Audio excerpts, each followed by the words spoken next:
Ассалаумағалейкумдер. Бүгін бізде Mercedes Sprinter. Бұл көлікте EGR датчигін алып тастаған, және де катализатор сажевый фильтрін алып тастаған. Алып тастағаннан кейін, соның кесірінен бізде чек жыбылықтап тұр. Қазір холостойда тұр, және де 3000 обороттан баспайды. Мен қазір педальді басып көрем. Педаль до конца тұр. Бірақ тахометр 3000 обороттан көтерілмейді. Сосын жаңағыдай айтқандай чек жыбылықтап тұр. Бұл бәрінің кесірі капот ашып қойды. Сажевый фильтрін кесіп алып тастаған болатын, әлі сварканың өзі тұр. Оны және де EGR клапанды алып тастаған. Қазір енді прошивка жасайтын боламыз.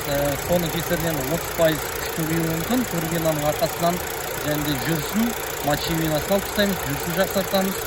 Тағы басқа проблемасын кетіріп береміз. Қазір ендеше прошивка жасайтын боламыз. Прошивка жасап болғасын көлікті айдап өйісімен жүргізушімен көріп тексеретін боламыз. Өзгеріс бар ма, жоқ па, жаңа 3000 оборотқа кетті ма, кетпеді ма деп деген ауруларын қарастырып көреміз.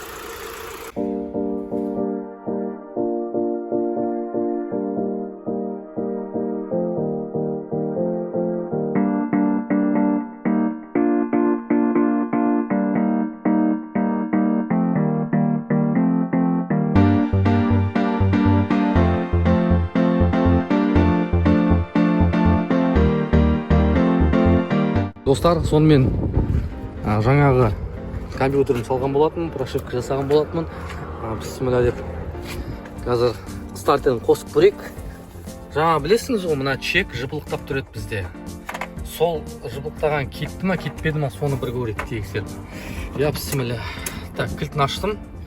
Жаңағы бізде чек моргать етіп тұрады, ол сөнген сияқты. Ендеше көрейік, қосып.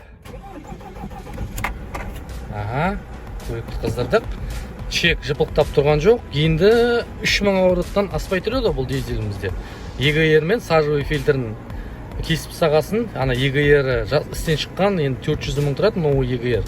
Оны алмай компьютермен сөндіруге тура келді. Енді қазір 3000 обороттан көрейік. 4000-ға барды. До конца басқан жоқ бұл енді қазір. Есі өзі қосып айдап көретін боламыз. Қасында отырам.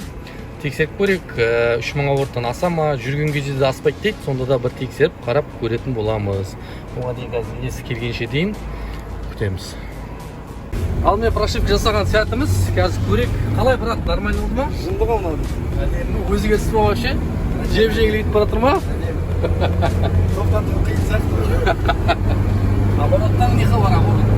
Уже 100-ге барып тұр. Мана вообще 70-тен аспайды, 3000 обороттан аспайтын еді ғой.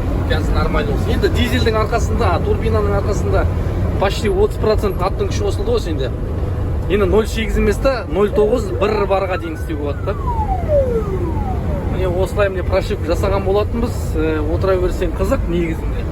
Оборот әдемі, тахометр өтті. 3000-нан 100-ге барды, 70-тен аспайды деп өзі есі айтып отырған, бірақ енді бәрі ограничениелерін алып берген болатынбыз.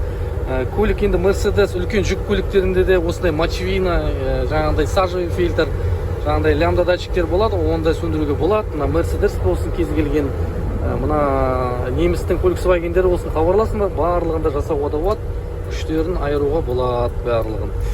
Жақсы жігіттер, онда связьда болыңыз. WhatsApp номер төменде, өшіп жазып кетемін, хабарласыңдар.